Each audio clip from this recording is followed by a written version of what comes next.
ఇక్కడ బాగుంది. Right, okay. కృష్ణుడు వచ్చినాడు.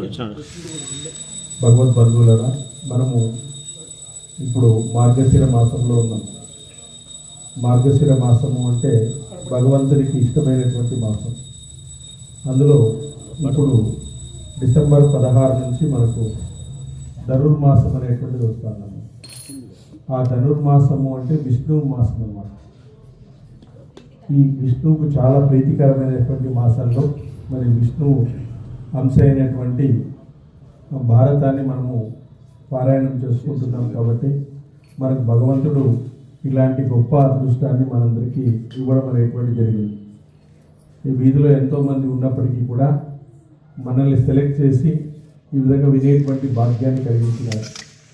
ఆమె ఇప్పుడు కూడా తిరుపతిలో కూడా సుప్రభాత సేవ నిలిపేసి తిరుప్పావై అని చెప్పేసి ఆమె రాసినటువంటి 30 పావురాలు, పాశరాలు అంటారు వాళ్ళు, పాశరాలు, వాటినే రోజు గానం చేస్తారు. పాశరాలు గోదాదేవి. సో ఆమె ఆండాల్ అంటారు, గోదాదేవి అంటారు. ఆమె భగవంతున్నే ఇష్టపడిందన్నమాట. ఎవరిని వద్దు, ఇంక మనుషులు నమ్మేది లేదు, ఇంక మనుషులు నమ్ముకుంటే వేస్ట్ కదా అని చెప్పేసి భగవంతున్నే ఆమె ఇష్టపడిందంట. ఒకసారి వైకుంఠంలో విష్ణువు చింతాక్రాంతుడై ఉన్నాడంట. చింతాక్రాంతుడై ఉన్నాడు అంటే అప్పుడు భూదేవి, లక్ష్మి అందరూ కూడా ఎందుకు అంత చింతాక్రాంతులుగా ఉన్నారు అంటే, నేను తరించడానికి ఎన్నో మార్గాలను ఇచ్చినాను, ఎంతోమంది గురువులను ఇచ్చినాను, ఎంతోమంది ఇవన్నీ కూడా గ్రంథాలను ఇచ్చినాను, ఇతిహాసాలను ఇచ్చినాను, ఎన్నో పద్ధతులు ఇచ్చినాను, సాధనా మార్గాలను ఇచ్చినాను, లేకపోతే సంకీర్తన చేయమని కూడా నేను చెప్పినాను, కీర్తన చేయమని కూడా చెప్పినాను. కానీ మానవులు ఎందుకు ఈ విధంగా తయారవుతున్నారు అని చెప్పేసి వాళ్ళు అడుగుతాడండి. అడిగితే అప్పుడు భూదేవి అడుగుతుందంట, స్వామి ఏదైనా ఒక ఉపాయం ఉంటే చెప్పు, ఏదైనా కూడా అని చెప్తే అప్పుడు ఈ భూదేవినే గోదాదేవిగా పుట్టి భగవంతుని మెప్పిస్తుందన్నమాట. భగవంతుని మెప్పించి భగవంతున్నే పెళ్లి చేసుకుంటుంది అనమాట. భగవంతునిలో ఐక్యమైపోతుంది. భగవంతునితో ఎక్కడైతే మనము కాత్యాయ పూజ చేసి కృష్ణుని యొక్క గోపికలందరూ కూడా కృష్ణుణ్ణి ఏ విధంగా అయితే భర్తగా పొందినారో అట్లా గోదాదేవి విష్ణు చిత్తునికి దొరుకుతుంది అనమాట. భూమిలో దొరుకుతుంది, సీతాదేవి మాదిరి దొరుకుతుంది. ఆ విధంగా భగవంతున్నే ధ్యానిస్తుంది, భగవంతుని సంకీర్తన చేయమని చెప్తుంది. మనము మానవులు ఎలా ఉంటాము అంటే, ఒక స్థాయికి వచ్చిన తర్వాత అధికారంలో కానీ డబ్బుల్లో కానీ ఏదైనా ఒక స్థాయికి వచ్చిన తర్వాత ఇదంతా నా వల్లే జరిగింది అనేటువంటి అహంకారం వచ్చేస్తుంది మనకి. ఇప్పుడు నేను లేకపోతే ఇంట్లో ఏమీ జరగదు అనేటువంటి కొంతమంది చెప్తారు. ఇంట్లో వాళ్ళు ఏమనుకుంటారంటే, నువ్వు లేకపోతేనే బాగుంటుంది అంటారు. ఇంట్లో వాళ్ళ పరిస్థితి అట్లుంటుంది. ఈయన ఎప్పుడు బయటికి పోతాడు, హాయిగా ఉందాం అబ్బాయి ఇట్లా కొంతమంది ఉంటారు. ఇప్పుడు మనం లేకపోతే ప్రపంచం ఏమైతుంది, ఏమీ కాదు. వాళ్ళ పనులు వాళ్ళు చేసుకుంటారు, వాళ్ళ పనులు వాళ్ళు ఆనందంగా చేసుకుంటారు.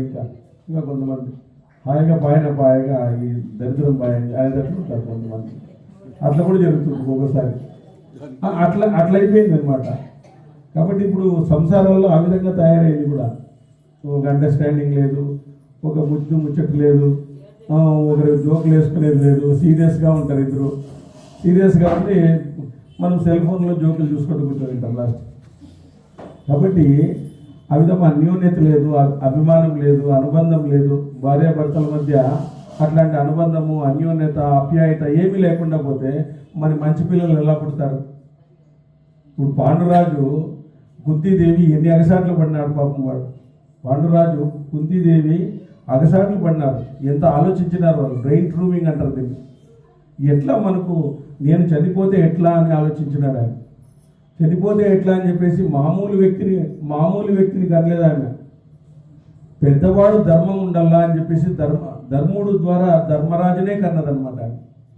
అంటే పెద్దవాడు సక్రమంగా ఉంటే మిగతా రాజ్యం అంతా కూడా బాగుంటుంది, మిగతా వాళ్ళంతా కూడా బాగుంటుంది అని చెప్పేసి పెద్దవాడిని ధర్ముడే కావాలి, నాకు ధర్మరాజే కావాలని చెప్పేసి కన్నది. ఎందుకంటే ధర్మం అనేటువంటిది 3 లోకాల్లో కూడా మనల్ని రక్షిస్తుంది.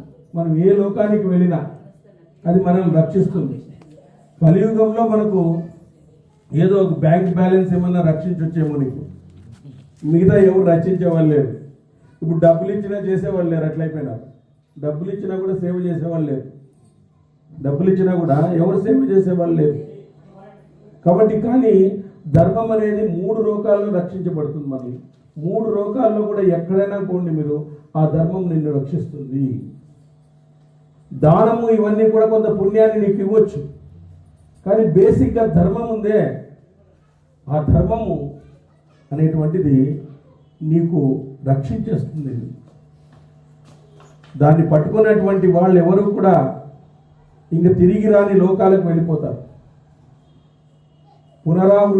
పునరావృత్తి రహిత శివ సాయుధ్య స్థితిని పొందుతారు వాళ్ళందరూ కూడా. నువ్వు దానం చేసావనుకో కొన్ని పుణ్యం రావచ్చు, ఆకలి తీర్చినావనుకో కొన్ని పుణ్యం రావచ్చు, కానీ బేసిక్గా పట్టుకోవాల్సింది ధర్మమే. ధర్మాన్ని పట్టుకుంటే ఇవన్నీ సెకండరీ అన్నమాట. కానీ ధర్మము అనేటువంటిది ఎట్లా ఉంటుంది అంటే అది అది అది చెప్పడం వరకే కాదు, ఆచరణ ధర్మం కావాలా. ఇప్పుడు మీ ఇంటి దగ్గర నేను కుక్క తరుముకొని వస్తుంది అనుకో, మీ ఇంటి దగ్గర కుక్క తరుముకొని వచ్చింది, కానీ మూలలో ఏదన్నా ఒక పెద్ద కట్టు ఉంటుంది. ఆ కట్టి మూలలో ఉంటే ప్రయోజనం ఏమి? చేతిలో ఉండాల. దాని నుంచి రక్షించుకోవాలంటే నీ చేతిలో ఉందనుకో ఆ కట్టి దాంతో కొట్టి నువ్వు పంపించు, వెనక్కి ఛాన్స్ ఉంది. మూలలో ఉంది అంటే ఏం ప్రయోజనము? మూలలో ధర్మాన్ని పట్టుకుని ఏం చేస్తావు నువ్వు? కాబట్టి మన చేతిలోనే ఉండాల. అందుకే సారు ఒకసారి భక్తుడు అంటే ఎవరని చెప్పినాడు, ఏమని చెప్పినాడు? నాలుక మీద సత్యం ఉండాలంట. నాలుక మీద సత్యం ఉండాల, చేతిలో ధర్మం ఉండాల, వాడే భక్తుడు అని చెప్తాడు. నాలుక మీద సత్యం ఉండాల, చేతిలో ధర్మం ఉండాల, హృదయంలో భక్తి ఉండాల. హృదయంలో భక్తి ఉండాల, వాడే భక్తుడు అని చెప్తాడు. సార్ ఒకసారి చెప్పారు నాకు, నేను బాగా గుర్తుంది, బాగా రాసుకున్నాను కూడా. సార్ చెప్పాను, నాలుక మీద మనం సత్యం పలకాల, హృదయంలో భక్తి ఉండాల, చేతిలో ధర్మం ఉండాల, వీళ్ళే భక్తుడు అంటారు అని చెప్పేసి ఒకసారి చెప్పారు సార్. మరి కాబట్టి మనము ఆ భక్తులుగా తయారు కావాలా. ఆ విధంగా వీళ్లకు మరి ధర్ముడు నుంచి మరి ధర్మరాజు పుట్టాడు. నెక్స్ట్ తర్వాత భీముడు అనేటువంటి వాడు వాయుదేవుని యొక్క అంశతో భీముడు జన్మించినాడు. ఇంద్రుని యొక్క వర ప్రభావంతో అర్జునుడు జన్మించినాడు. అర్జునుడు జన్మించినటువంటి వెంటనే అందరూ వచ్చేసినారంట. త్రిమూర్తులు, ద్వాదశ ఆదిత్యులు, ఏకాదశ రుద్రులు అందరూ కూడా వచ్చేసినారంట. అంత గొప్ప మంత్రం ద్వారా దుర్వాస మహాముని అంత గొప్ప మంత్రం ద్వారా, అదేవిధంగా పాండురాజు కూడా సాధన చేసినాడు. అట్లాంటి కొడుకు కావాలా అని చెప్పేసి, నాకు ధర్మానికి ఒకడు కావాలా, బలానికి ఒకడు కావాలా, నాకు కీర్తికి ఒకడు కావాలా. కీర్తి అనేది ఎలా వస్తుంది అంటే ధర్మం నుంచే వస్తుంది, ఇది ధర్మాన్ని పట్టుకోవడం వల్లే వస్తుంది అని చెప్పేసి అటువంటి కుమారుని కోసము వాళ్ళిద్దరూ కూడా సాధన చేసినారు. ఎవరు? కుంతీదేవి, పాండురాజు ఇద్దరు కూడా సాధన చేశారు. ఆ సాధన చేయడం వల్లే అంత గొప్ప యూదుడు, వీరుడు అనేటువంటి వాడు కలిగారు. అదేవిధంగా పురుష శ్రేష్ఠుడైనటువంటి అర్జునుడు దివ్యాస్త్రాలను సంపూర్ణంగా పొందగలిగినాడు. కోల్పోయిన సంపదను తీసుకునిచ్చినాడు. దేవేంద్రుడి నుంచి ఆయన పాశుపదార్థాన్ని శంకరు నుంచి పాశుపదార్థాన్ని పొందినాడు. ఈ విధంగా అనేక రకాలుగా మహర్షులు కూడా అన్ని వైపుల నుంచి శుభ మంత్రాలు జపింపసాగినారు. అదేవిధంగా అక్కడ దుర్యోధనుడు పుడితే నక్కలు అరవడము, కుక్కలు అరవడం జరిగిందన్నమాట. ఆ పక్క నక్కలు అరవడం జరిగింది, కుక్కలు అరవడం జరిగింది. వాళ్ళ పుట్టుకే ఒక రకంగా ఉంటుందన్నమాట. కాబట్టి మనము ఆ విధమైనటువంటి సాధన చేయాలి. ఆ సాధన చేయడం వల్లే మనము వంశాన్ని వృద్ధి చేస్తాము. ఆ వంశాన్ని ఎలా వృద్ధి చేయాలంటే చూడండి, పాండురాజు పెద్దవాడిని ధర్మాత్ముడినే కోరుకున్నాడు. ఎందుకంటే విభీషణుడు చిన్నవాడు. రామాయణంలో విభీషణుడు రావణాసురుడు చెప్తే రావణాసురుడు పాటించలేదు. చిన్నవాడు ధర్మాన్ని చెప్తే పెద్దవాడు పాటించడు. ఎన్ని ధర్మాలు చెప్పినాడు విభీషణుడు, అన్నా వద్దు, ఈ విధంగా చేయొద్దు, నువ్వు రాముడితో యుద్ధం వద్దు అని చెప్పేసి ఎన్ని రకాలుగా చెప్పినప్పటికీ కూడా నేను రాజ్యం నుంచి బహిష్కరిస్తాను, నువ్వు పోతే వెళ్ళిపో అని చెప్పేసినాడు అన్నమాట. వాటి కుటుంబంలో భారతం ఏం చెప్తుందంటే, కుటుంబంలో పెద్దవాడు ధర్మాన్ని పట్టుకోవాలి. అతి ముఖ్యమైన సందేశం ఇది. తండ్రి తర్వాత కొడుకే. విదురుడు చెప్పినా కూడా చిన్నవాడు వీళ్ళెవరు వినలే, ధృతరాష్ట్రుడు కానీ ఎవరు వినలేదు. కానీ ధర్మరాజు పట్టుకోవడం వల్లే వాళ్ళందరూ కూడా విన్నారు. భీముడు విన్నాడు, తర్వాత అర్జునుడు విన్నాడు, తర్వాత వచ్చినటువంటి వాళ్ళు కూడా వాళ్ళు విన్నారు అన్నమాట. కాబట్టి పెద్దవాడు ధర్మాన్ని పట్టుకోవాలి. ఇంటికి పెద్ద అనేటువంటి వాడు చాలా జాగ్రత్తగా ఉండాల. ఆ పెద్దవాడు సరిగా లేడనుకోండి, ఆ వంశం అంతా కూడా నాశనం అయిపోతుంది అని చెప్పి మనకు భారతం హెచ్చరిస్తుంది అన్నమాట. ఆ విధంగా రాజా భీమసేనుడు, ఉగ్రసేనుడు, కుర్నారువు, అనగుడు, గోపతి, ధృతరాష్ట్రుడు వీళ్ళందరూ కూడా అక్కడికి వచ్చినారంట. పెద్ద పెద్ద దేవతలందరూ కూడా ఆ అర్జునుని యొక్క రూపాన్ని చూడడానికి, అర్జునుని యొక్క గొప్ప తేజస్సును చూడడానికి వాళ్ళందరూ కూడా అక్కడికి వచ్చినారంట. విశాల నేత్రాలు, సౌభాగ్యశాలిలు అనేటువంటి అప్సరసలు సర్వాలంకారాలను అలంకరించుకొని ఆనందంగా నాట్యం చేశారు. ఎందుకంటే గోదాదేవి చెప్తుందంట, ఏమని చెప్తుందంటే, భగవంతుని పాదాలపై రోజు పూలేయల్లా అని చెప్తుందంట. రోజు పూలేయల్లా. ఆమె ఒక మాలను కుట్టి తనే మాల వేసుకొని తర్వాత ఇచ్చేదంట. ఎవరికి? ఆయనకి అయిపో అని చెప్పేసి. ఇది విష్ణుచిత్తునికి తెలియదంట. ఈ మాల బాగుంది అని అడిగి అందరూ బాగుంది అంటే ఇచ్చేదంట. అది విష్ణుచిత్తుడు వాళ్ళ నాయనకి తెలియదంట. ఎవరో తెలిసిందనమాట. ఎవరో తెలిస్తే చాలా తిట్టినాడంట, అట్లా వేసుకోకూడదు, నువ్వు ఎందుకు వేసుకున్నావు అంటే, అప్పుడు స్వామి కలలో కనబడి నాకు అదే మాల ఇష్టము, నాకు అదే ఏంటి అని చెప్పి. మరి ఆమె ఎందుకు రెండు పూలను ఎందుకు ఆ విధంగా చెప్పింది? ఎందుకు ఆ విధంగా చెప్పింది? రెండు పూలను మనం రోజు వేస్తున్నాం కదా, మనకెందుకు మరి అనుగ్రహం కలగలేదు అంటే, భగవంతుని పాదాలు ఎప్పుడూ కూడా సత్యము ధర్మానికి గుర్తు. సత్యము ధర్మము ఆ పాదాలకి గుర్తులను. ఆ సత్య ధర్మాలు రెండింటినీ మనము పూలు అనేటువంటి స్థితప్రజ్ఞతతో పట్టుకోవాలి. పూలు ఎందుకు ఆడతారు? ఎక్కడో నువ్వు శవం మీద ఒకే రకంగా ఉంటుంది, మామూలు మనం వేసుకో ఒకే రకంగానే ఉంటుంది. దాని వాసన ఏమి చేంజ్ కాదు, దాని స్వభావం మార్చుకోదు. కాబట్టి ఆ స్థిత ప్రజ్ఞత కలిగినటువంటి పూలు ఈ సత్య పుష్పాల మీద, సత్య ధర్మాల మీద పడితే భగవంతుడు సాక్షాత్కరిస్తాడు అని చెప్పడానికి ఆమె పూలు వేయమని చెప్పిందట. అందులో ఉండేటువంటి అంతరార్థం అన్నమాట. మనం రోజు వేస్తున్నాం పూలు, వీలైతే పూర్తిగా పసుపుతో కడిగేస్తాం, అంతా కడిగేస్తాం, కానీ వాటిని పట్టుకోమనే ఇలాంటి కథలను విని మన మనసును మార్చుకొని, మన యొక్క ఆలోచనలు మార్చుకొని, మన యొక్క అభిప్రాయాలు మార్చుకొని, ఈ ప్రపంచంలో నువ్వు ఎంత చేసినా నిన్ను గుర్తించేటువంటి వాళ్ళు ఎవరు లేరు. నువ్వు ఎంతన్నా చేయి, నువ్వుకే బాధపడాల్సిందే తప్ప నిన్నెవరు గుర్తించే వాళ్ళు లేరు. ఈ విషయాన్ని ఎంత తొందరగా కనుక్కుంటే అంత మంచిది. కాబట్టి మనం చేయాల్సినటువంటి ధర్మాన్ని మనం చేయాలా. కాబట్టి భగవంతుడు మనల్ని గుర్తిస్తాడు. భగవంతుని కోసం ఏ చిన్న కైంకర్యం చేసినప్పటికీ కూడా భగవంతుడు గుర్తిస్తాడు. ఒక చిన్న కైంకర్యం చేసినా, చిన్నది చేసినా కూడా ఆయన చిన్న పాట మనస్ఫూర్తిగా పాడినాడు, ఆయన ఆనందపడతాడు. సార్ ఇప్పుడే చెప్పాడు, శివపార్వతులు ఆనందపడుతుంటారు కైలాసంలో. ఇట్లాంటి భజన జ్ఞానామృతాన్ని వింటూ వాళ్ళు ఎంతో ఆనందపడుతుంటారు. మరి ఇలాంటి అద్భుతమైనటువంటి అవకాశం మనకు రోజు భగవంతుడు ఇచ్చినాడు. దీన్ని మనం సద్వినియోగం చేసుకుందాము. ఎందుకంటే మన ఆయుష్ మనకు పరీక్షకి 7 రోజులు అని చెప్పినారు. 7 రోజులు గ్యారెంటీ ఉన్నాయి, మనకి గ్యారెంటీ లేదు. 7 రోజులు కూడా గ్యారెంటీ లేదు, మనకి క్షణం కూడా లేదు. ఇప్పుడు ఉండేటువంటి కలియుగంలో ఈ యాక్సిడెంట్ల మయంలో, ఈ భూకంపాలు దీంట్ల మయంలో ఎప్పుడేం జరుగుతుందో కూడా తెలియదు. ఏ మాట చివరిదో, ఏ అడుగు చివరిదో మనకు తెలియదు అన్నమాట. అట్లాంటి అనిశ్చితమైనటువంటి ప్రపంచంలో ఉన్నాం మనము.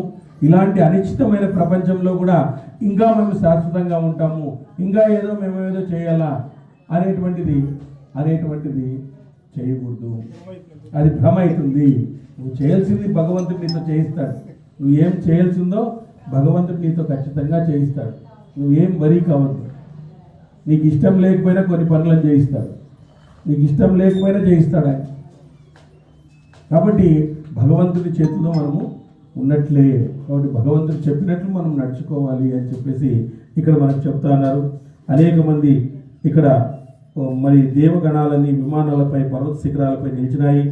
తపస్సిద్ధులైన మహర్షులు మాత్రమే వారిని చూడగలిగినారు, ఇతరులు చూడలేక కొంతమంది మహర్షులు వచ్చినారంట, వాళ్ళని ఎవరు చూడలేకపోయినారంట. అక్కడ ఉండే జనాలు కూడా అట్లాంటి వాళ్ళు కూడా అక్కడికి వచ్చినారంట. చూడండి అట్లా ఆ విధంగా భగవంతుడు కూడా ఇట్లాంటి కార్యక్రమాలకి కంపల్సరీ వచ్చి చూస్తారనమాట. ఆ విధంగా మిగులు ఆశ్చర్యజనకమైన సన్నివేశాన్ని చూసి మునిసత్తులంతా దాంతో పాండవులపై అంతకు ముందున్న ప్రేమ ఆదరాలతో ప్రవర్తించసాగినారు. ఆ విధంగా మహా యశస్సు గల పాండురాజు పుత్రలోభంతో కుంతితో ఇంకా ఏదో చెప్పబోయాడు. కానీ కుంతి దాన్ని నిరోధిస్తూ ఇలా అన్నది. మళ్ళీ ఏదో ఇంకా చెప్పబోతూ ఉంటే ఆమె నిరోధించిందంటే కుంతి ఏమని చెప్పింది, ఈ వత్కారంలో కూడా ముగ్గురిని మించి కనడానికి శాస్త్రాలు అంగీకరించవు. కుటుంబ నియంత్రణ పాటిస్తామబ్బా, నువ్వు మంత్రం అని చెప్పేసి ఎంతో మందిని కనుక్కున్నావు, కుటుంబ నియంత్రణ ఫ్యామిలీ ప్లానింగ్ పాటిస్తామని అప్పుడే చెప్పినట్టు. ముగ్గురు మించి కనకూడదు. ఇప్పుడు ఒకరు మించి కనకూడదు అనేది ఉంది. ఇద్దరు మించి కనకూడదని అప్పటి కాలంలోనే ఉంది కుటుంబ నియంత్రణ ఫ్యామిలీ ప్లానింగ్ ప్రోగ్రామ్. కాబట్టి ఆ విధంగా ముగ్గురిని మించి కనడానికి శాస్త్రాలు అంగీకరించవంట. అసలు శాస్త్రాలు అంగీకరించవు. అవత్కారంలో 4వ సంతానాన్ని కోరిన స్వైరిని అని, 5వ సంతానాన్ని కోరితే దాన్ని బంధకి అని చెప్తారంట. స్వైరిని బంధకి అని వాళ్ళని పిలుస్తారంట. కోరితే 4వ సంతానము, 5వ సంతానం. సో విద్వాంసుడా, నువ్వు ఈ విషయం తెలిసి కూడా ఏమరిన వాని వలె ధర్మలోపాన్ని అంగీకరిస్తూ మరలా సంతానం కోసం నన్నెందుకు ప్రోత్సహిస్తున్నావు? నీకు ఈ విషయం తెలుసు, మళ్ళీ నన్నెందుకు ప్రోత్సహిస్తున్నావు? ఇంకొక సంతానం కావాలని చెప్పేసి అడిగిందంట. అప్పుడు పాండురాజు, నిజమే, ధర్మశాస్త్రంలో అలా ఉంది, నువ్వు చెప్పింది వాస్తవమే. నేను గుర్తు చేసింది ఆయన కూడా మైండ్ పారింది అంట. కరెక్టే అని చెప్పేసి, నిజమే, ధర్మశాస్త్రంలో అలా ఉంది, నువ్వు చెప్పింది కూడా వాస్తవమే. వైశంపాయనుడు ఇలా అన్నాడు, కుంతికి 3 కొడుకులు పుట్టారు, ధృతరాష్ట్రునకు 3 కొడుకులు పుట్టారు. ఆ తర్వాత మాద్రి ఏకాంతంలో పాండురాజుతో ఇలా అంది. మాద్రి, పరంతప కురునందన, నువ్వు కనలేని స్థితిలో ఉన్నా నేను బాధపడడం లేదు. నేను కుంతి కన్నా మిన్న అయిన దానను, కానీ మహారాణ్ణి కాలేకుండా పోయినాను, దానికి కూడా నేను బాధపడడం లేదు. రాజా, గాంధారికి 100 మంది కొడుకులు పుట్టారు, అది విని కూడా నేను బాధపడడం లేదు. గాంధారి బాధపడింది, అదే అసూయ కారణం. ధర్మరాజు ముందు పుట్టినాడు, దుర్యోధనుడు తర్వాత పుట్టినాడు. సో ఇప్పుడు ధర్మరాజుకు రాజ్యం ఇవ్వాలని చెప్పేసి అసూయ కారణమైంది. అక్కడ కద్రువ, వినుత, ఆమెకు మంచి పిల్లలు, కద్రువాకి మంచి పిల్లలు పుడితే, ఈమెకి 2 పుడితే ఆమె ఏం చెప్పింది, గుడ్డునే చిదిమేసింది తొందరగా. ఆ అసూయ కారణం. అసూయనే మహాభారతం జరగడానికి కారణం. ఒకటి అక్కడే బీజం పడింది అన్నమాట. అక్కడే బీజం పడింది. గాంధారి అనుకునింది ఏమని, ఇప్పుడు ధర్మరాజు ఫస్ట్ పుట్టాడు కాబట్టి ధర్మరాజుకు రాజ్యాభిషేకం చేయాల. ఎట్లా? అసూయ బయలుదేరిందని. నాకు 100 మంది కొడుకులు పుట్టినా వేస్ట్ అయిపోతున్నారు వీళ్ళు, మా వాడు ఎవడు కావడం లేదు అని చెప్పేసి, ఎట్లా దాక్కోవాలి ఇంకా రాజ్యాన్ని అని చెప్పేసి అనేక పన్నాగాలు పన్నారు అన్నమాట. అసూయ అనేటువంటిది కారణం. బట్ ఈ అసూయను మనం వదిలేస్తే ఆనందంగా ఉంటాం. ఈ అసూయను వదిలేయాలి, మనం పూర్తిగా వదిలేయాలి. అసూయను పడకూడదు. ఎందుకంటే ఎవరికి ఇచ్చినా అది భగవంతుని యొక్క, అందరిలో కూడా భగవంతుడే ఉన్నాడు. అందరిలో కూడా, ఎవరిలో కూడా భగవంతుడు లేనటువంటి ఇదే లేదు. శరీరంలో ఆ భగవంతుడే నడిపిస్తున్నాడు వాళ్ళ శరీరాన్ని. మరి భగవంతుడు ఇచ్చిన శరీరంతో వాళ్ళు ఉంటే నీకేమంత అసూయ? అంతే కదా, సర్వ రోగాలకి అదే కారణం. అసూయ ఎందుకు పడతాం? వాళ్ళకి భగవంతుడు ఇచ్చినాడు, కొంతమందికి అధర్ములకు కూడా డబ్బులు ఇచ్చిండొచ్చు, వాళ్ళు పూర్వజన్మలో మంచి చేసిండొచ్చు. అట్లా అని చెప్పేసి నువ్వు ఎందుకు అసూయపడతావు? అట్లా నువ్వు ఎందుకు అసూయపడతావు? పూర్వజన్మలో వాళ్ళు మంచిగా ఉండడం వల్ల వాళ్ళకి ఇచ్చిండొచ్చు, అట్లా ఉంటుంది. కాబట్టి మనం అసూయ పడకూడదు. ఎవరిలో కూడా ఏదిలో కూడా చూసి అసూయ పడకుండా ఉంటే మనము ధర్మ మార్గంలో ఉన్నట్లే. ఇంకా అసూయ లేదనుకోండి, దుర్యోధనుడు అసూయ వల్లే కదా ఈ విధంగా తయారైంది. కాబట్టి అసూయతో మనకు అన్నీ పోతాయి, అహంకారము మమకారాలు అన్నీ కూడా పోతాయి. ఆనందంగా ఉంది. ఎక్కడన్నా పిలిచినప్పుడు వాళ్ళు స్టేటస్ అంతా చూసి మనం అసూయ పడిపోతాం, మనకు లేదే అని చెప్పేసి ఎప్పుడు మనం అనుకోకూడదు. అది చాలా తప్పు. పోలేము అనుకుంటుంటాం, అనేక రకాలుగా సుఖాలు అనుభవిస్తున్నామంటాం. మరి ఈరోజు లతా మంగేష్కర్ ఒకసారి అనింది, ఆమె లాస్ట్ మూమెంట్లో బీచ్ ఖండి ఆశ్రమం ఇది ఒక హాస్పిటల్లో ఇట్లా నూకొని పోతామంటే ఓసారి ఆమె రాసింది, నేను నా జీవితమేమి, నేను 5 స్టార్ హోటల్స్, ఇంటర్నేషనల్ హోటల్స్, అనేక దేశాల్లో నేను తిరిగి వచ్చినాను, నాకు ఇంత డబ్బు ఉంది, ఈరోజు నన్ను ముందుకు తోయడానికి ఒకరు కావాలా, ఈ డబ్బంతా ఏమైపోయింది? ఉంది నా దగ్గర డబ్బంతా, కానీ ఈరోజు నాకు ఉపయోగపడలేదే, ఈరోజు నాకు ఆ డబ్బంతా ఉపయోగపడలేదే అని చెప్పేసి ఆమె లాస్ట్లో బాధపడిందంట. ఇంటర్నేషనల్ అనేక దేశాలు తిరిగినాను, అనేక పాటలు పాడినాను, 10,000, 30,000, 40,000 పాటలు పాడినాను. ఒక్కొక్క పాటకు నాకు అప్పటికే ఆ కాలంలోనే ₹1,00,000 ఇచ్చేటువంటి వాళ్ళు. మరి ఇంత ఉన్నప్పటికీ కూడా ఈరోజు నేను గౌన్ వేసుకునేకి రాదు, నాకు ఈ స్నానం చేసేకి రాదు, ఏమి రాదు, ఎవరో ఒకరు రావాల్సిందే. నేను మంచి కారులో తిరిగేదాన్ని, ఈరోజు ఇద్దరు పట్టుకొని నన్ను ఈ దీంట్లో స్ట్రెచ్చర్లో తీసుకొని పోతున్నారు. ఎంత ఇది! అదే నేను భగవంతుని పట్టుకుని ఉంటే నాకు ఎట్లుంటుందో, కొంతసేపు భగవంతుని ధ్యానం చేసింటే ఈ రోగాలు పోతా ఉండేమో అని చెప్పేసి ఆమె అనుకోయిందంట. భగవంతుని అప్పుడు అనుకోయింది ఆమె. ఈ వయసులో ఉన్నప్పుడు డబ్బు మీద వ్యామోహం అయిపోయింది ఆమె. కాబట్టి డబ్బు సంపాదించడం తప్పేం కాదు, ధర్మంగా సంపాదించు, కష్టపడి సంపాదించు, చెమట వచ్చే విధంగా కష్టపడు, సంపాదించు, కానీ భగవంతుని మర్చిపోవద్దు. నీ జీవితంలో భగవంతుడిని మర్చిపోవద్దు. మనకు ఏది ఇచ్చినప్పటికీ కూడా భగవంతుడే ఇచ్చినాడు, అది కష్టమైనా నష్టమైనా ఆయనతోనే మన జీవితం. ఆ విధంగా గోదాదేవి ఆమె ఎంత 30 పాసురాలు పాడింది, భగవంతుడికి ఇష్టమైంది, భగవంతుడిలో ఐక్యమైంది ఆమె. మరి విష్ణువునే ప్రేమించింది, నాకెవరు వద్దు, విష్ణువే కావాలని చెప్పేసి కూర్చునింది ఆమె.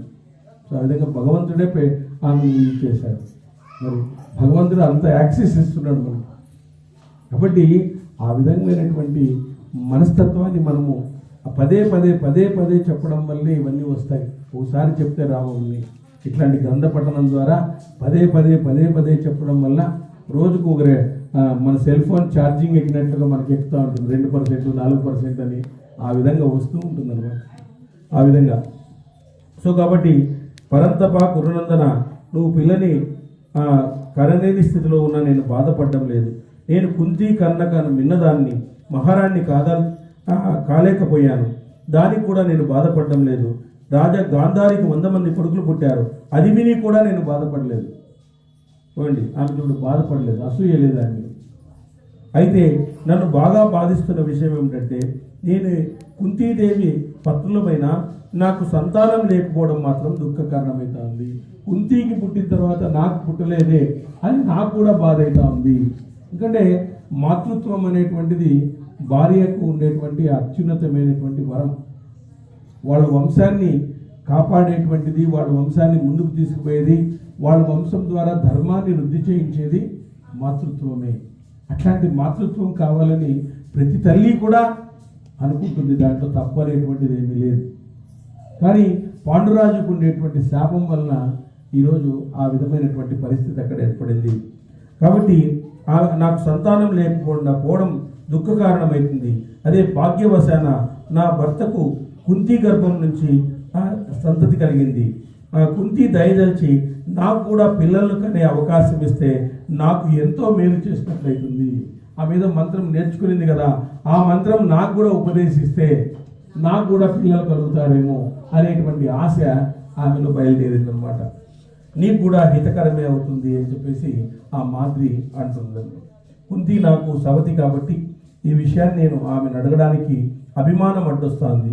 నాపై మీకు ఆదరం ఉంటే నా కోసం కుంతిదేవిని మీరే ప్రోత్సహించండి, మీరే అడగండి. ఒక మాట మీరే అడిగి పాండురాజుతో అంటా ఉంది మాద్రి. పాండురాజుల మాద్రి, నా మనసులో కూడా ఈ భావం నిరంతరంగా మెరుగుతూనే ఉన్నది. నా మనసులో కూడా ఇలాగే ఉందమ్మా. అయితే నీకు ఇష్టమైనచో లేదో నేను సంశయించి నీకు నేను ఈ విషయం చెప్పలేదు. నీ అభిప్రాయం కూడా ఇదే అని తెలిసింది కాబట్టి ఇకపై నేను ప్రయత్నిస్తాను. నేను చెబితే కుంతి తప్పక నా మాట వింటుంది అని చెప్పినాడు. వైశంపాయనుడు ఇలా అన్నాడు, ఆ పాండురాజు ఏకాంతంలో కుంతితో ఇలా, కళ్యాణి, మన వంశానికి సంతానాన్ని, నా ప్రజలకు ప్రియాన్ని నువ్వు కలిగించినావు. నా పూర్వీకులకు పిండం లేని స్థితిని కలగకూడదు. నా కోసం నువ్వు ఒక కళ్యాణకరమైన మంచి పనిని చేయాలి. ఒక మంచి పనిని, ఇంకొక పనిని నువ్వు చేయాలి అని చెప్పింది. నా యశస్సును విస్తరింపజేయడానికి నువ్వు దుష్కరమైన పనిని ఒకటి చేయాలి. ఇంద్రుడు కూడా స్వర్గాధిపత్యాన్ని పొందిన తర్వాత కూడా కీర్తి కోసం ఎన్నో యాగాలను చేసినారు. కాబట్టి భావిని మంత్రవేత్తలైనటువంటి బ్రాహ్మణులు కూడా ఘోర తపస్సులను చేసిన తర్వాత కూడా కీర్తి కోసం గురువులను ఆశ్రయిస్తున్నారు. కాబట్టి అదేవిధంగా రాజఋషులందరూ తపోధనులైనటువంటి బ్రాహ్మణులు కీర్తి కోసం పెద్దవో చిన్నవో దుష్కర కార్యాలను ఎన్నో చేస్తారు, దోషరహిత. అదేవిధంగా నువ్వు కూడా మాద్రిని పడవనెక్కించుకొని గట్టకు చేర్చు. ఆమె కూడా సంతానం కలిగించి ఘనకీర్తిని పొందు. ఆమెను ఏ విధంగా అయినా కూడా సంతానం కలిగే విధంగా నువ్వు అనుగ్రహించు, అది నీ చేతిలో ఉంది అని చెప్తారు. అప్పుడు పాండురాజు ఇలా అన్న తర్వాత కుంతి మాద్రితో, ఒక్కసారి ఏ దేవత అయినా మనసులో తలుచుకో, దాంతో నీకు తగిన సంతతి కలుగుతుంది, సందేహం అవసరం లేదు. నేను చెప్తున్నాను కదా, నువ్వు తలుచుకోవాలి అని ఆమెకు అభయం ఇచ్చేసింది. ఆపై మాద్రి బాగా ఆలోచించి మనసులో అశ్విని దేవతలను తలుచుకునేది. ఇద్దరు అశ్విని దేవతలు, వాళ్ళు డాక్టర్స్, దేవతలందరికీ వాళ్ళు డాక్టర్స్ అన్నమాట. వాళ్ళని తలుచుకునేదంట. వారు వచ్చి మాద్రికి కవల పిల్లలను అనుగ్రహించినారు. వాళ్ళే నకుల సహదేవులుగా వాళ్ళు అనుగ్రహించినారు. వారు నకులుడు సహదేవులు. లోకంలో అందముతో వారికి సాటి రాగల వారు ఎవరు లేరు. ఆ కవల పిల్లల గురించి కూడా ఆకాశవాణి ఇలా పలికింది, ఈ కవలల బుద్ధి, రూపము, గుణాలలో అశ్విని దేవతలు మించిపోతారు. తమ తేజస్సు, రూప సంపన్నలతో ఎంతో ప్రకాశిస్తారు వీళ్ళందరూ కూడా. రాజా శతశృంగ నివాసులైనటువంటి మహర్షులు వారికి నామకరణం చేశారు. వారిని ఆశీర్వదిస్తూ వారి భక్తిని, చేష్టలను అనుసరించి వారికి ఆ పేర్లు పెట్టారు. కుంతి పెద్ద కొడుకు యుధిష్ఠరుడు, మధ్యముడు భీమసేనుడు, మూడవ వాడు అర్జునుడు. కుంతి పుత్రులకు పేరు పెట్టినట్లే వీళ్లకు మిత మనస్కులైనటువంటి విప్రులు మాద్రి కొడుకుల్లో పెద్దవానికి నకులుడని, రెండవ వానికి సహదేవుడని పేర్లు పెట్టేశారు. కురుశ్రేష్ఠులైనటువంటి ఆ పాండవులు సంవత్సరానికి ఒక్కొక్కరుగా పుట్టారు. అయినా దేవతారూపులు. వాళ్ళందరూ కూడా ఎలాంటి వాళ్ళు? దేవత అంశతో జన్మించినటువంటి వాళ్ళు. ఎందుకంటే భగవంతుడు తన యొక్క భక్తుల కోసము తను అనేక అవతారాలను తీసుకుంటాడు. అనేక అవతారాల ద్వారా భక్తులు ఎలా ఉండాలి, భక్తులు వాళ్ళు చేయవలసిన సాధన ఏమిటి, ఆ సాధన చేయడం ద్వారా భగవంతుని ఎలా ఎలా చేరుకోగలరు అని ఆయనే అవతారంలో చూపిస్తారు. ఆయనే అవతారంలో చూపిస్తారు. ఎందుకంటే మనకు వేరే వాళ్ళు లేరు, ఎవరు చెప్పేవాళ్ళు. ఆయన యొక్క అవతారాలనే మనం చెప్పుకోవాలి. ఆయన చేసినటువంటి లీలల్నే చెప్పుకోవాలి. మనం చేస్తే కర్మ అంటారు, ఆయన చేస్తే లీల అంటారు. కాబట్టి ఆయన భక్తుల కోసం వస్తూ ఉంటాడు. ఆ భక్తుల కోసం అనేకమైనటువంటి అవతారాలను దాల్చినాడు. అనేకమైనటువంటి అవతారాల ద్వారా ఇన్ని చేస్తూ ఉంటే, అందుకే కదా భూదేవితో అంటాడు, నేను ఇన్ని చేస్తూ ఉన్నా వీళ్ళకి ఎందుకు ఈ బుద్ధి వ్యామోహం ఎక్కువైపోతుంది? ఏమిటి వ్యామోహము? ఇవన్నీ శాశ్వతం అనుకుంటున్నారా వాళ్ళు ఏమన్నా కూడా? ఈరోజు ఈ డబ్బులు ఇవన్నీ కూడా నీకు శాశ్వతం అనుకుంటున్నావా? ఈ బంధాలన్నీ శాశ్వతం అనుకుంటున్నావా? తామరాకు మీద నీటి బొట్టులా ఉండాలి నీ బంధం అనేటువంటిది. తామరాకు మీద నీటి బొట్టులా ఉండాలి నీ బంధం అనేటువంటిది. అంతేగాని ఆ విధమైనటువంటి బంధాల వలన అనేకమైనటువంటి చిక్కులను మనం తెచ్చుకోకూడదు. అనేకమైనటువంటి చిక్కులను మనం తెచ్చుకుంటున్నాం ఈ బంధాల నుంచి. ఈరోజు బంధం ఉండాల్సిందే, తప్పదు. ఎంతవరకు ఉండాలో అంతవరకు ఉండాలి. భార్యతో అర్ధగంటే మాట్లాడాలి, గంట సేపు మాట్లాడాలి, ప్రాబ్లం ఉంటుంది. ఖచ్చితంగా కొట్లాట్లు వస్తాయి. అబద్ధేమో అని ఇంటర్వ్యూ అని ఇస్తుంది స్త్రీ. అర్ధగంటే మాట్లాడాలి కదా. ఎక్కువ మాట్లాడినాం అనుకో చాలా ప్రాబ్లమ్స్ వస్తాయి. కొంతమందితో 10 నిమిషాలే మాట్లాడాలి, కొంతమంది అసలుకే మాట్లాడకూడదు. ఇట్లా ప్రాబ్లమ్స్ చాలా వస్తాయి సార్. కొంతమంది ఎక్కువ ఇప్పుడు కొంతమంది స్టూడెంట్స్ ఉంటారు, వాళ్ళతో మాట్లాడకపోతే హాయిగా ఉంటుంది. మరి మాట్లాడినాం అనుకో ఇప్పుడు భుజం మీద చేయి కూడా వేస్తుంది కావాలంటే, ఫ్రెండ్స్ దాకా టిఫిన్ చేస్తామంటాడు అంట. అట్లుంటారు. కాబట్టి ఎవరితో ఎంత మాట్లాడాలో అంతే మాట్లాడాలి. అనవసరం వాడు నమస్తే పెట్టకపోతే మేలు హాయిగా ఉంటుంది. నమస్తే సార్ అంటాడు వాడు. ఇట్లు అది వ్యంగ్యంగా అంటాడు. ఆ వ్యంగ్యంగా అనిపించుకునే వాళ్ళు ఊరుకోలేదు మేలు, మరి కనబడకపోతే మేలు. కాబట్టి ఆ విధంగా మనం ఎవరితో ఎంత మాట్లాడాలో అంతే మాట్లాడాలి. ఎక్కువ మాట్లాడకపోయినాం అనుకో ఇది ఏ ప్రాబ్లమ్స్ వస్తాయి. ఫంక్షన్ అయినాక ఎవరి ఇంట్లో రాత్రిపూట ఉండకూడదు. ఉన్నామనుకో గలట్లయితాయి. నాకు ఆచరించినావు, ఆయనకి ఆచరించినావు, కంపారిజన్ వచ్చేస్తుంది. ఇంకా అయిపోయా. ఆ ఫంక్షన్ 3 లక్షలు పెట్టి ఫంక్షన్ చేసేది 3 కొట్లాడుకుని ఇంటికి పోయేది అంతే. 3 లక్షలు పెట్టి ఫంక్షన్ చేసింటారు, సాయంత్రానికి కొట్లాడుకునేస్తారు. 3 లక్షలు దానికేనా పెట్టిండే నువ్వు? మా మిసెస్కి ఇప్పుడు చెప్తుంటాను నేను, ఫంక్షన్ అయినాక సాయంత్రం పూట ఉండదు కదా, వెళ్ళిపో అట్లా. కాబట్టి కొన్ని విషయాలు అక్కడ అయిపోతేనే మనం వచ్చేసేయాలి. ఇట్లా దాంట్లో అనుకో 2 గంటలు ఉండు, ప్రాబ్లం లేదు. ఇట్లా దాంట్లో గంటల కొద్దీ ఉండొచ్చు. మనం ఇట్లా దాంట్లో ఉంటారు, మళ్ళీ 5 నిమిషాలకి వెళ్ళిపోతారు, ఫోన్ తీసుకుని బయటకు వెళ్ళిపోతారు. ఏమో పెద్ద ప్రైమ్ మినిస్టర్ ఫోన్ వచ్చినట్లేదు, ఏదో మోడీ చేసినట్లు ఫీల్ అవుతా అంటారు. ఇట్లా దాంట్లో గంటలు కాదు, రోజంతా ఉంటుంది, నీకు హాయిగా ఉంటుంది. ఈయనెవరు కొట్లాటలు పెట్టేవాళ్ళు లేరు, కొట్లాడే వాళ్ళు కూడా కొట్లాడక అంతకంటే ఏది లేరు, సమస్య ఉంటుంది అన్నమాట. కాబట్టి ఆ విధంగా మనం నేర్చుకోవాలి. అదే ఆర్ట్ ఆఫ్ లివింగ్ అంటారు దీన్ని. బ్రతికేటువంటి కళ ఇది, ఆర్ట్ ఆఫ్ లివింగ్. అదొక విధానం. కొన్ని లక్షలు ఇచ్చి పిలిపించుకుంటాను రేట్లు పెరగాలని. ఇవన్నీ చెప్పినాయి ఆల్రెడీ. ఇవన్నీ చెప్తే ఇవన్నీ వినుకోకుండా వాడేదో చెప్తాడని పోతున్నారు. లక్షలు ఖర్చు పెట్టి క్లయింట్స్కి పోతున్నారు. ఈరోజు ఈ మహాభారతం అన్ని రామాయణంలో ఉండేవే, అన్ని భారతంలో ఉండేవే. నువ్వు ఏదన్నా చెప్పు, నువ్వు ఏ కొటేషన్ అన్నా చెప్పు ఇంగ్లీష్లో, అది భగవద్గీతలో ఉంది. నువ్వు ఏ కొటేషన్ ప్రపంచంలో ఎవడు చెప్పిన కొటేషన్ అన్నా తీసుకురా, అది భారతంలో ఉంది. అది భారతంలోనే ఉంది. చూపిస్తాను నేను ఎన్ని కొటేషన్స్ కావాలో. ఎంతోమంది శాస్త్రవేత్తలు దీన్ని చూసి వాళ్ళు కొటేషన్స్ ఇచ్చినారు. కాబట్టి మనం ఆ విధమైనటువంటి ఆర్ట్ ఆఫ్ లివింగ్ నేర్చుకోవాలంటే ఇట్లా ఉండాలి. కృష్ణుడు ఏ విధంగా ఉన్నాడు, ఎట్లున్నాడు, ఎట్లా అనేక రకాల కార్యాలు చేసినాడు భారతంలో. ఇవన్నీ చూసి వండర్ఫుల్. అసలు ఎట్లా మార్చుకోవాలి అట్లా మార్చుకోవచ్చు.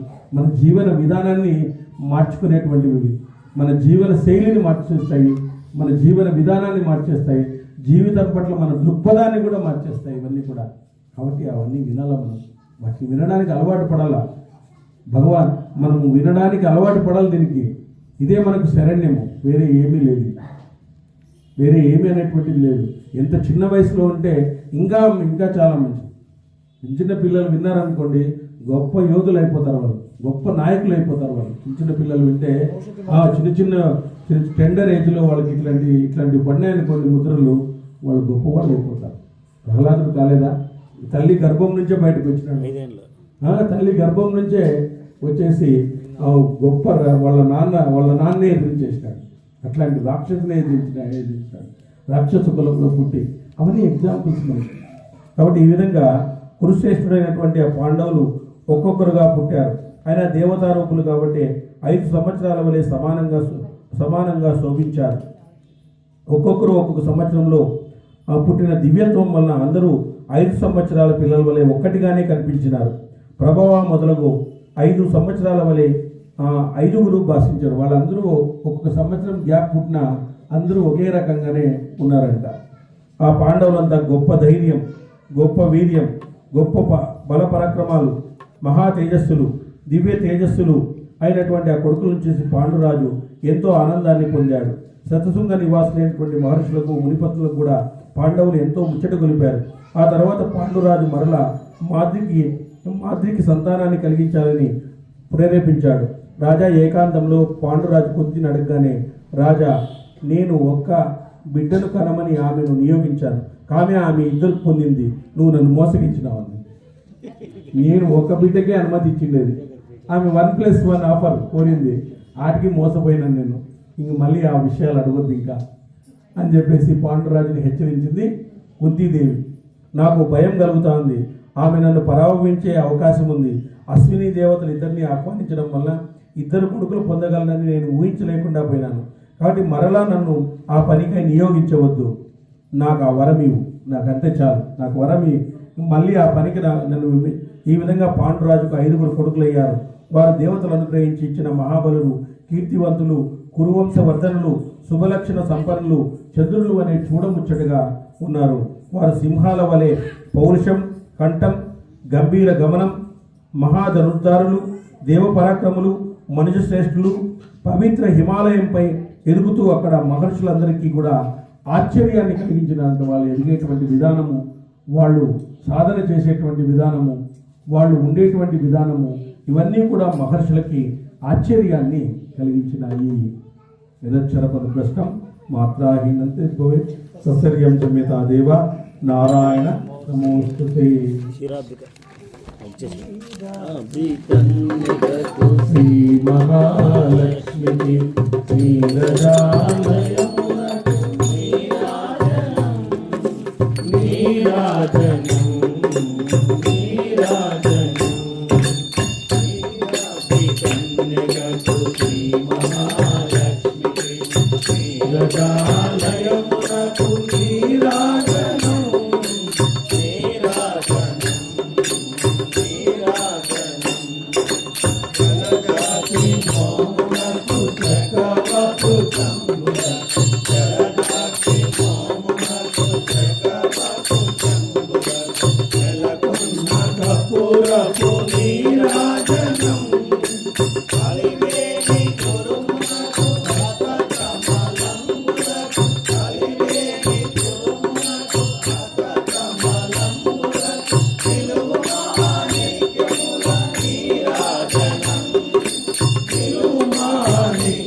కాంతాయ కళ్యాణ నిదయే నిదయేర్చిన